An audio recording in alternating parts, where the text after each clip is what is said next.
The morning sun crept through the tall windows of the Montgomery County Courthouse, casting long shadows across the worn wooden floors.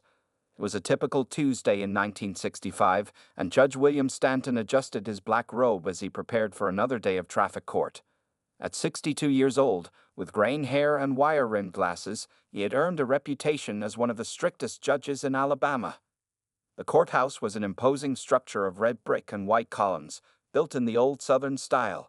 Inside, the air was heavy with tension as people filled the wooden benches, waiting for their cases to be called. The smell of fresh polish on the judge's bench mixed with the musty scent of old law books that lined the walls. Judge Stanton was known throughout Montgomery for two things: his punctuality and his harsh fines. He believed firmly in what he called teaching lessons through the pocketbook. His colleagues often joked that he could make a parking ticket feel like a federal case, but to those who appeared before him, especially the black residents of Montgomery, there was nothing funny about his reputation. On this particular morning, Judge Stanton arrived at exactly 8:45 a.m., as he had done every working day for the past 15 years. His clerk, Jimmy Patterson, a nervous young man fresh out of college, scrambled to organize the day's cases. The fluorescent lights buzzed overhead as the bailiff called the court to order. "All rise," the bailiff's voice boomed through the courtroom. "The Honorable Judge William Stanton presiding." Judge Stanton took his seat, his chair creaking slightly under his weight. He surveyed the courtroom with cold, blue eyes that had seen thousands of cases. The morning docket was full, mostly with minor traffic violations and parking tickets. To him, these were not just small infractions. They were opportunities to maintain what he called proper order in society. The first few cases moved quickly. A young white man received a small fine for running a stop sign. An elderly white woman had her speeding ticket reduced after explaining she was rushing to her grandson's baseball game. Judge Stanton even managed a rare smile at her story before moving on to the next case. As the morning progressed, a pattern emerged that was familiar to the regular courthouse observers. White defendants often received reduced fines or warnings, while black defendants faced the maximum penalties for similar offenses. Judge Stanton saw nothing wrong with this. In his mind, he was simply maintaining the social order he had known all his life. The courthouse itself seemed to reflect this divide.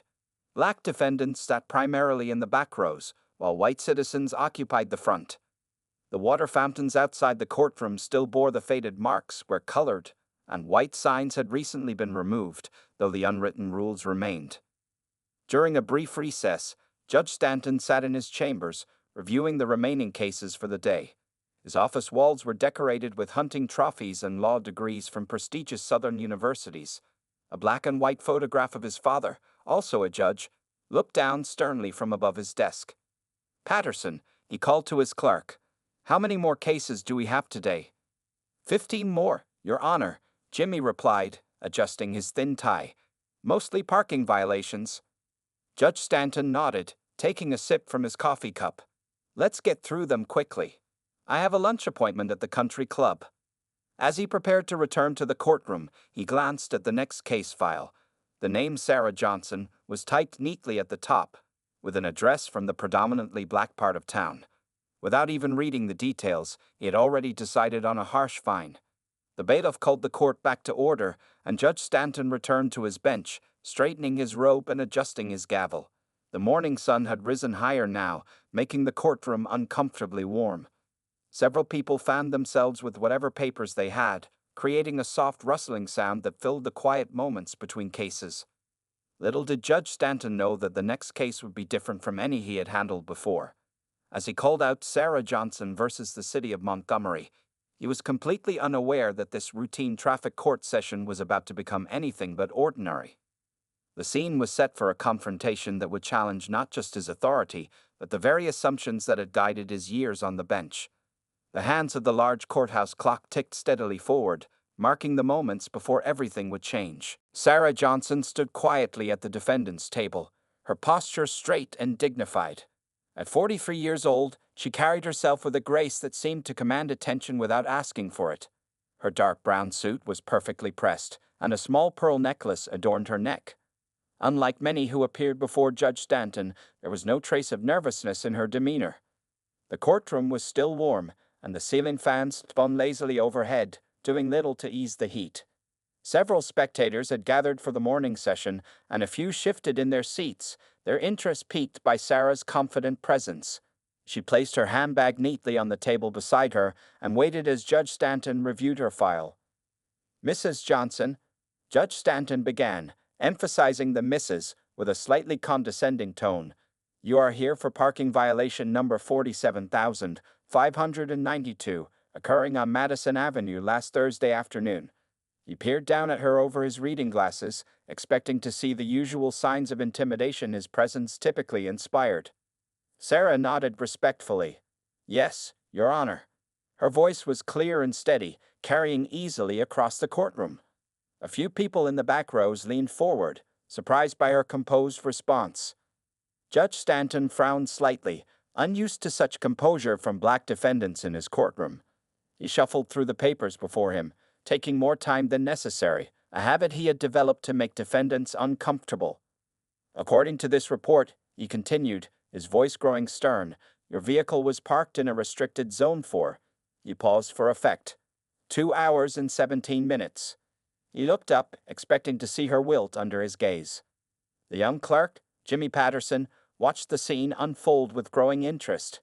He had seen hundreds of cases like this, but something felt different about this one. The way Mrs. Johnson stood, the way she carried herself, it wasn't the usual demeanor of someone facing Judge Stanton's notorious temper. The sign clearly stated a 30-minute limit. Judge Stanton continued, his voice rising slightly. "Do you deny parking there for that length of time, Mrs. Johnson?" Sarah's reply was measured and respectful. "No, Your Honor, I do not deny it." A murmur rippled through the courtroom. Most defendants usually tried to make excuses or plead their case immediately. Sarah's simple acknowledgement seemed to throw the judge off balance for a moment. Judge Stanton's face reddened slightly. He was used to people fumbling through explanations or begging for leniency. This calm acceptance of the facts irritated him in a way he couldn't quite explain. "Well then," he said, his voice taking on the tone he reserved for what he considered teachable moments, "given the blatant disregard for parking ordinances, and considering the length of time involved, I'm setting the fine at $250. The amount caused several gasps in the courtroom. It was an unusually high fine for a parking violation, even by Judge Stanton's standards. Most similar cases that morning had resulted in fines of $50 or less. Jimmy Patterson's pencil stopped mid-note. He had been keeping records of fines all morning, and this one stood out sharply. He glanced at Mrs. Johnson, expecting to see distress or panic. $250 was more than many people made in 2 weeks. But Sarah Johnson's expression remained unchanged. She stood there, hands clasped loosely in front of her, as if the amount was of no consequence. Her calm seemed to fill the courtroom, making the judge's harsh fine seem suddenly excessive and obvious in its unfairness. "Your Honor," she said softly but clearly, "may I explain the circumstances of my parking violation?" The courtroom grew quieter still. It was rare for anyone to speak after Judge Stanton announced his decision, rarer still to do so with such poise. The morning heat seemed to press in closer as everyone waited for the judge's response. Judge Stanton gripped his gavel tighter, his knuckles whitening slightly. The normal flow of his courtroom was being disrupted by this woman's unexpected composure. He looked down at her again, noticing for the first time the intelligence in her eyes and the quiet determination in her stance. After what seemed like a long moment, he waved his hand dismissively. "Very well, Mrs. Johnson. You may explain yourself." His tone suggested he was granting a great favor. Something in Sarah's unwavering gaze made the gesture feel hollow. The courtroom held its collective breath, waiting to hear what this unusual defendant would say. Even the ceiling fans seemed to slow their spinning, as if listening for what would come next. Sarah Johnson took a small step forward, her shoes making a soft click against the wooden floor. The sound echoed in the now silent courtroom. Judge Stanton leaned back in his chair, his expression a mixture of irritation and forced patience. "Thank you, Your Honor," Sarah began, her voice carrying a warmth that seemed to fill the stuffy courtroom. "I appreciate the court's time in hearing my explanation." She spoke with the practiced ease of someone used to addressing audiences, though few in the courtroom recognized this quality yet. The morning sun streaming through the tall windows had shifted, creating a beam of light that fell across Sarah's face. It highlighted her features, The intelligent eyes, the gentle smile lines around her mouth, and the quiet dignity in her expression. She was neither apologetic nor confrontational. Instead, she carried herself with the assured manner of someone who knew exactly who she was and why she stood there. On the afternoon in question, she continued, "I was parked outside the voter registration office on Madison Avenue." She paused briefly, allowing the significance of the location to settle in the room. A few of the older white observers shifted uncomfortably in their seats. Judge Stanton's fingers began drumming on his desk, a habit he displayed when his patience were thin. "Mrs. Johnson, the location is not in question. The time limit violation is the issue before this court." Sarah nodded respectfully. "Yes, Your Honor. I understand. I was there assisting elderly citizens with their voter registration forms." Her voice remained steady, but took on a subtle strength. Many of these citizens have difficulty walking long distances, and some require considerable time to complete the necessary paperwork. The drumming of Judge Stanton's fingers stopped abruptly. The young clerk, Jimmy Patterson, looked up from his notes, his pen hovering above the paper. The atmosphere in the courtroom had shifted, becoming charged with an unspoken tension. "Mrs. Johnson," the judge interrupted, his voice sharp, "are you suggesting that breaking the parking law was justified because of your activities?" He emphasized the last word with clear disapproval. Sarah's composure never wavered. "No, Your Honor. I am merely providing context for my actions. These were elderly citizens exercising their constitutional rights." She paused thoughtfully before adding, "Some of them had been trying to register to vote for over 40 years. A soft murmur rippled through the courtroom. In the back rows, several black observers nodded silently, their faces reflecting decades of shared experience. Even some of the white spectators appeared uncomfortable, the weight of history hanging heavy in the air. Judge Stanton's face had begun to redden again, but before he could speak, Sarah continued, "I remained with my vehicle the entire time, Your Honor. When parking enforcement arrived, I explained my situation and offered to move immediately if necessary." The parking officer's report mentions nothing about this. Judge Stanton cut in, shuffling through his papers with increasing agitation. "Perhaps he forgot to include it," Sarah replied gently, but there was a subtle challenge in her words that everyone in the courtroom could feel. "I spoke with him for several minutes. Officer James Murphy, I believe, was his name." The judge's eyebrows rose slightly at her precise recall of details. This was not the typical defensive rambling he was accustomed to hearing. There was something measured and purposeful about her testimony that made him increasingly uneasy. "I helped 7 elderly citizens that afternoon," Sarah continued, her voice taking on a teacher's clarity. 4 of them were veterans who had served our country. 2 were grandmothers who had worked as domestic help in this very courthouse for over 30 years. The courtroom had grown so quiet that the tick of the wall clock seemed to echo. Judge Stanton's usual authoritative demeanor had begun to crack slightly around the edges. He was used to controlling his courtroom through intimidation and prejudice, but Sarah's calm recitation of facts was something he hadn't encountered before. Just as the judge opened his mouth to interrupt again, a young man in a suit hurried into the courtroom. He walked quickly to Jimmy Patterson's desk and handed him a folded piece of paper. The clerk's eyes widened as he read it, and he immediately stood up to pass it to Judge Stanton. The tension in the room grew thicker as the judge unfolded the note. In that moment, Sarah Johnson stood quietly, her hands clasped in front of her, watching as understanding slowly dawned on Judge William Stanton's face. The morning heat pressed down on the courtroom as everyone waited to see what would happen next. Judge Stanton's hands trembled slightly as he read the note.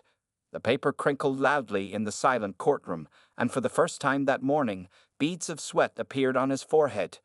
He looked up at Sarah Johnson, then back at the note, his face growing increasingly pale. The note revealed what his clerk had just discovered. Dr. Sarah Johnson wasn't just any citizen standing before his bench.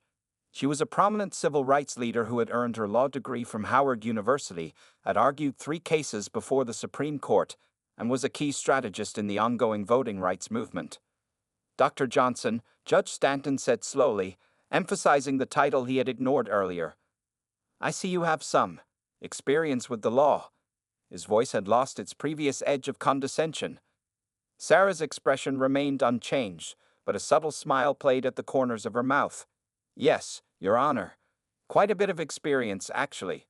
Her voice carried no hint of triumph or mockery, just the same steady clarity she had maintained throughout.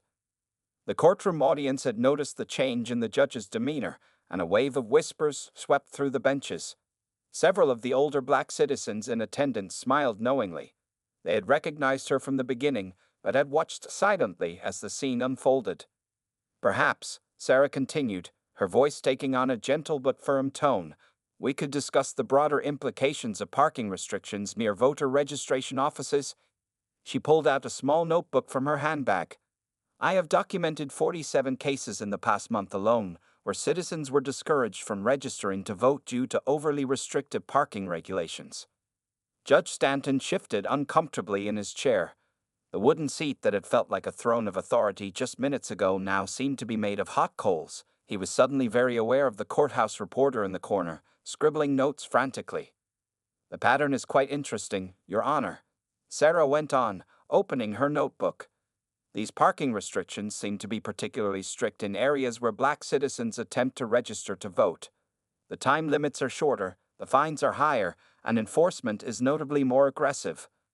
The young clerk, Jimmy Patterson, had stopped pretending to write notes and was openly staring at the scene unfolding before him. He had never seen Judge Stanton so unsettled, nor had he witnessed anyone so effectively challenge the court's authority while maintaining perfect decorum. Dr. Johnson, the judge interrupted, his voice notably softer, are you suggesting that these parking regulations are being used to? He trailed off, unwilling to complete the sentence. To obstruct constitutional rights? Sarah finished for him. No, Your Honor, I'm not suggesting anything. I'm merely presenting facts. Facts that will be included in my upcoming report to the Justice Department's Civil Rights Division. A sharp intake of breath could be heard from several spectators. The mention of the Justice Department caused Judge Stanton to loosen his collar slightly, as though it had suddenly become too tight. Sarah opened her handbag again and pulled out a small stack of papers. I have here signed statements from 32 citizens who were forced to abandon their voter registration attempts due to parking restrictions. Would the court be interested in reviewing these documents? The morning sun had climbed higher, and the beam of light that had earlier illuminated Sarah now fell across Judge Stanton's bench, highlighting the sweat on his brow and the tremor in his hands as he shuffled his papers. That won't be necessary, Dr. Johnson, he managed to say. The authority in his voice had disappeared completely, replaced by a nervous uncertainty. Sarah nodded graciously. Of course, Your Honor. Though I should mention that similar parking regulations in Birmingham and Jackson were recently found to be unconstitutional by federal courts. She paused thoughtfully. Those cases received quite a bit of national attention. The atmosphere in the courtroom had transformed completely. The same people who had watched countless defendants receive harsh treatment from Judge Stanton were now witnessing something extraordinary, the systematic dismantling of injustice through calm, methodical legal expertise. For a moment, no one spoke. The only sound was the gentle whirring of the ceiling fans and the scratch of the court reporter's pencil. Judge Stanton looked down at the excessive fine he had imposed just minutes earlier, then back at the accomplished attorney standing before him. The irony of the situation hung heavy in the air, and everyone present knew they were witnessing a moment of profound significance in their small corner of Montgomery. The tension in the courtroom grew thicker as Judge Stanton fumbled with the note in his hands. His clerk, Jimmy Patterson, had started searching through additional papers frantically, pulling out newspaper clippings and legal documents that confirmed Dr. Johnson's identity beyond any doubt. Dr. Sarah Johnson's reputation spread far beyond Montgomery. The newspaper clippings revealed photographs of her standing alongside Dr. Martin Luther King Jr. at major civil rights rallies. Another showed her on the steps of the Supreme Court, briefcase in hand, after winning a landmark case against discriminatory housing practices. The whispers in the courtroom had grown louder. That's the same Dr. Johnson who desegregated the bus stations in Atlanta. One elderly man whispered to his neighbor, "My cousin's children got into university because of her lawsuit." Another voice added from the back. Judge Stanton's face had turned from red to ashen white as Jimmy Patterson continued to pass him more documents. Each paper revealed another layer of Dr. Johnson's impressive career, her role in drafting sections of the Civil Rights Act, her successful challenges to discriminatory voting practices in 3 states, and her upcoming appointment to a presidential commission on equal rights. Your Honor, Jimmy Patterson spoke up, his voice cracking slightly with nervousness. Dr. Johnson is scheduled to testify before Congress next week about. He paused, swallowing hard before continuing, about discriminatory practices in Southern courts. The judge's gavel, which he had been clutching like a shield, slipped from his fingers and clattered onto his desk. The sound echoed through the courthouse, causing several spectators to jump in their seats. A few people in the gallery couldn't suppress their smiles, watching as the usually composed judge struggled to maintain his dignity. Dr. Johnson stood patiently through all of this, her calm presence a stark contrast to the growing chaos around her. She adjusted her glasses slightly and glanced at her watch, as if this were just another routine morning in court. "I believe," she said softly, breaking the tension, "we were discussing the constitutionality of certain parking regulations, Your Honor." Her voice carried no trace of triumph or mockery, just professional courtesy. The courthouse reporter had abandoned all pretense of casual observation and was now writing furiously, obviously aware that this story would make headlines far beyond Montgomery. Several lawyers who had been waiting for their cases to be called had moved closer to watch the proceedings, their own files temporarily forgotten. Judge Stanton cleared his throat several times before speaking. "Yes, well, Dr. Johnson." He paused, trying to regain his composure. "It seems there might be some broader considerations regarding these parking ordinances that warrant further review." Jimmy Patterson continued to shuffle through papers at his desk, occasionally gasping softly as he discovered more about Dr. Johnson's achievements. "Your Honor," he whispered loudly enough for the front rows to hear, "she's also the one who wrote that famous brief about equal protection under the law that's now taught in law schools." The judge shot his clerk a silencing glare, but the damage was done. The irony of the situation, a renowned civil rights lawyer being harassed over a discriminatory parking ticket, was lost on no one in the courtroom. Two young black law students who had been observing the proceedings from the back row were frantically taking notes. They had come to study court procedures but were instead witnessing a masterclass in civil rights advocacy. An elderly white woman in the gallery suddenly stood up and walked out, her face flushed with embarrassment. She had been in court earlier that morning and received only a warning for the same parking violation that had earned Dr. Johnson a $250 fine.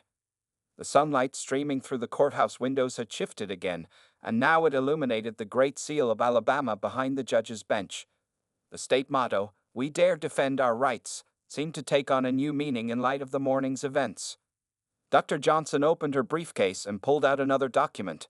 "Your Honor, if it would assist the court, I have prepared a brief analysis of similar parking regulations that have been successfully challenged in other jurisdictions." She held the document loosely in her hands, waiting to see if the judge would request it. Judge Stanton stared at the document as if it were a live snake. The courtroom held its breath, waiting to see how he would respond to this latest development. The clock on the wall ticked loudly, marking each second of his indecision, as the morning's simple traffic court session continued its transformation into something much more significant. Judge Stanton's world was crumbling around him. His courtroom, once his personal kingdom where his word was law, had transformed into an arena where his own prejudices were being laid bare for all to see. The realization that he had unknowingly attempted to bully one of the nation's most respected civil rights attorneys made his hands shake as he shuffled through the papers before him. More revelations about Dr. Johnson's accomplishments continued to surface. Jimmy Patterson, still digging through court records, suddenly gasped audibly. "Your Honor," he whispered, though his voice carried in the silent courtroom, "Dr. Johnson just won the case against discriminatory parking enforcement in Birmingham last month. The federal court cited her argument in their ruling." The judge's face reddened again, but this time from embarrassment rather than anger. The case Jimmy mentioned was one Judge Stanton had read about just last week. In fact, he had dismissed it over breakfast, calling it another example of federal overreach. Now, the attorney who had won that landmark case stood before him, caught in the very same discriminatory practice.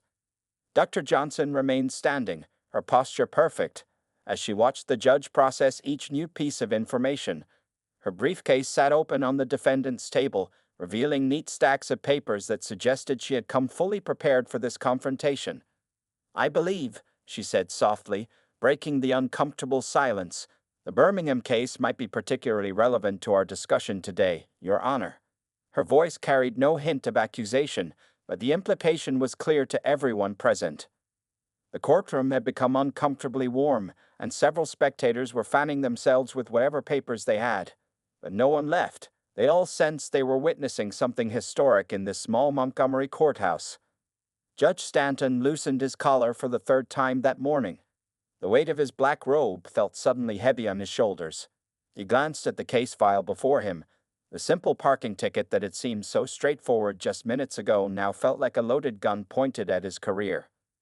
"Dr. Johnson," he began, his voice having lost all its previous authority, "your reputation precedes you. Your work in civil rights law is—" He paused, searching for the right words. "Most impressive." A slight murmur ran through the courtroom. No one had ever heard Judge Stanton compliment a black person in his courtroom before, let alone acknowledge their professional achievements. "Thank you, Your Honor," Dr. Johnson replied graciously. "Though today, I'm simply a citizen concerned about the equal application of law." She gestured to the gallery behind her. "Just like everyone else in this courtroom."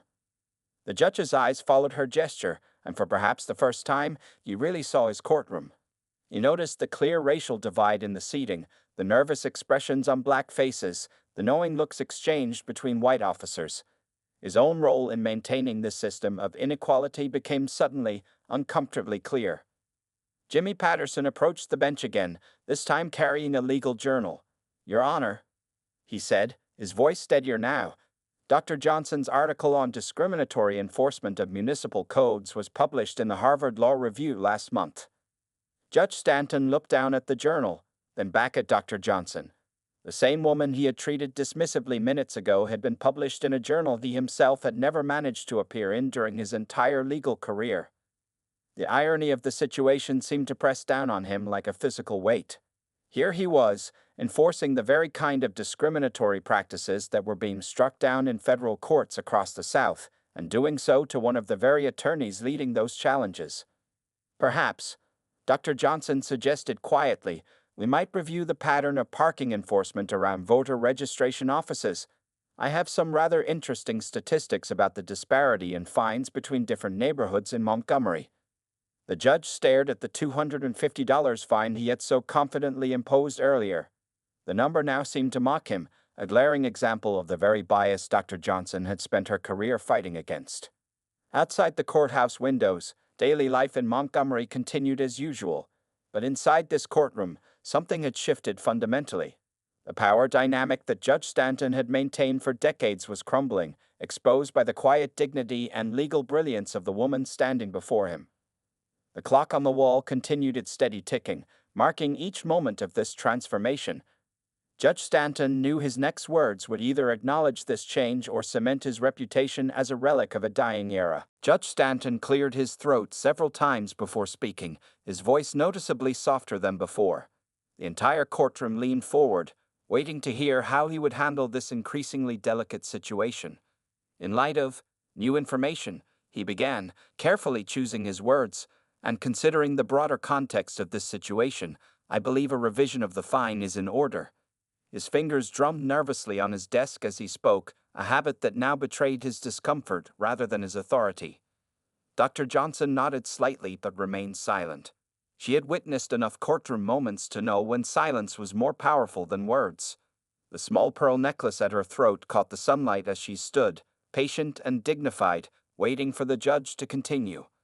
"The court hereby reduces the fine to—" Judge Stanton paused, swallowing hard.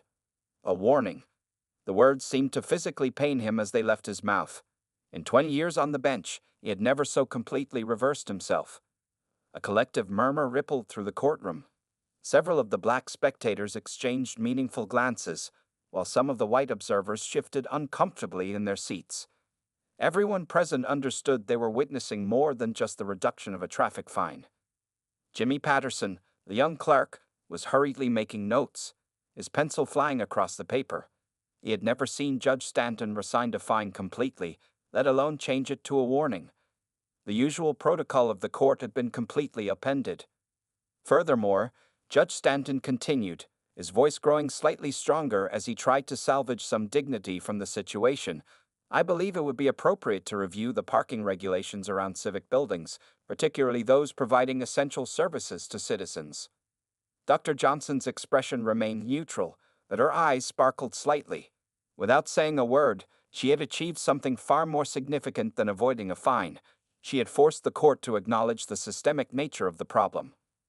"Your Honor," she spoke finally, her voice carrying easily across the now silent courtroom, "I appreciate the court's willingness to examine these issues more broadly. Perhaps this could be the beginning of a more comprehensive review of similar ordinances throughout the county." The judge's face flushed again. He recognized the tactical brilliance of her suggestion. By accepting his reduction of her fine, she had maneuvered him into a position where refusing to examine other similar cases would appear blatantly discriminatory. "Yes, well," he stammered, "that would seem appropriate." He turned to his clerk. "Mr. Patterson, please make a note to begin gathering data on parking enforcement patterns throughout the county." Jimmy Patterson nodded eagerly, already pulling out fresh papers. Unlike his employer, the young clerk seemed energized by this turn of events, perhaps recognizing that he was witnessing an important moment in the courthouse's history. Several of the lawyers waiting for their cases to be called were now taking detailed notes. They had just received an impromptu masterclass in civil rights advocacy, watching as Dr. Johnson transformed a simple parking ticket into a catalyst for systemic change. "The court is grateful for Dr. Johnson's expertise in these matters," Judge Stanton added, the words clearly difficult for him to speak. His hand shook slightly as he reached for his gavel, eager to conclude this unexpectedly challenging case. But Dr. Johnson wasn't quite finished. With the same calm demeanor she had maintained throughout the proceedings, she opened her briefcase one final time. "Your Honor, I've taken the liberty of preparing a preliminary report on parking enforcement disparities in Montgomery County. Perhaps it might be helpful in the court's review." The judge stared at the offered document as if it might burst into flames. The courtroom held its collective breath, watching as he slowly reached out to accept it. The simple act of a white judge accepting a document from a black attorney was itself a small revolution in 1965 Montgomery. "The court will review this information," he managed to say, placing the document carefully on his desk. His voice had lost all trace of its former authority, now sounding tired and almost elderly. As Judge Stanton raised his gavel to officially close the case, he caught a glimpse of his reflection in the polished wood of his bench. The face that looked back at him seemed somehow older, as if the events of the morning had aged him visibly. The sound of the gavel falling seemed to echo with unusual finality, marking not just the end of a case, but perhaps the beginning of something new in his courtroom. Dr. Sarah Johnson walked down the courthouse steps with measured steps, her heels clicking softly against the worn marble. The bright Alabama sun made her pearl necklace gleam, but it was her quiet smile that truly shone. Outside, a small group of young civil rights activists waited eagerly, having heard whispers of what had transpired in Judge Stanton's courtroom. Among them was James Turner, a 23-year-old law student who had been taking notes throughout the entire proceedings. His eyes were wide with admiration as Dr. Johnson approached. "That was masterful, Dr. Johnson," he whispered, clutching his notebook tightly. "You never raised your voice, never showed anger, but you changed everything." The small crowd gathered around her, their faces beaming with pride and hope. Many of them had experienced Judge Stanton's harsh justice firsthand, and watching him being methodically dismantled by Dr. Johnson's quiet expertise felt like a victory for their entire community. Mary Wilson, an elderly woman who had been in the courtroom, stepped forward with tears in her eyes. "I've been coming to this courthouse for 40 years, she said softly, her voice trembling with emotion. "Never thought I'd see the day when one of us would make that judge stammer and sweat like that." Dr. Johnson smiled warmly at the group. "The law," she said, her voice carrying the same calm authority it had in the courtroom, "is like water. It can wear down the hardest stone, not through force, but through persistence and precision." She adjusted her glasses thoughtfully. Today wasn't just about a parking ticket, it was about showing that justice works best when it works for everyone. Inside the courthouse, through the tall windows, they could see Judge Stanton still sitting at his bench, staring at the report Dr. Johnson had left with him. His next cases had been delayed as he sat there, seemingly lost in thought. Jimmy Patterson, the young clerk, was busy making copies of Dr. Johnson's report, his enthusiasm evident in his quick movements. A young reporter from the local black newspaper had pushed his way through the small crowd. Dr. Johnson, will you be following up on the judge's promise to review all parking regulations? He asked, pencil poised over his notepad. Oh, yes, she replied with a gentle but determined smile. This is just the beginning. Sometimes it takes a small crack to bring down a wall. She opened her briefcase and showed him a stack of similar reports from other counties. Change doesn't always come from big, dramatic moments. Sometimes it comes from parking tickets and patience. The crowd around her nodded in understanding. They had witnessed more than just a legal victory. They had seen a masterclass in dignity and determination. Several of the young activists were already taking notes, learning from her approach. As the group began to disperse, an unexpected figure emerged from the courthouse. Jimmy Patterson, still clutching several copies of Dr. Johnson's report, hurried down the steps. Dr. Johnson, he called out, slightly out of breath, Judge Stanton has just ordered a complete review of all parking violations from the past year. He's asking if you might be willing to consult on the review process. A knowing smile passed between Dr. Johnson and her supporters. The young activists exchanged excited glances, understanding the significance of this request. The same judge who had tried to intimidate her just hours ago was now seeking her expertise. Please tell Judge Stanton, she replied, her voice carrying just far enough for everyone to hear, that I would be happy to assist the court in ensuring equal justice under law. The formal legal phrase carried a weight of history and hope. As Dr. Johnson walked toward her car, the afternoon sun cast her shadow long across the courthouse steps.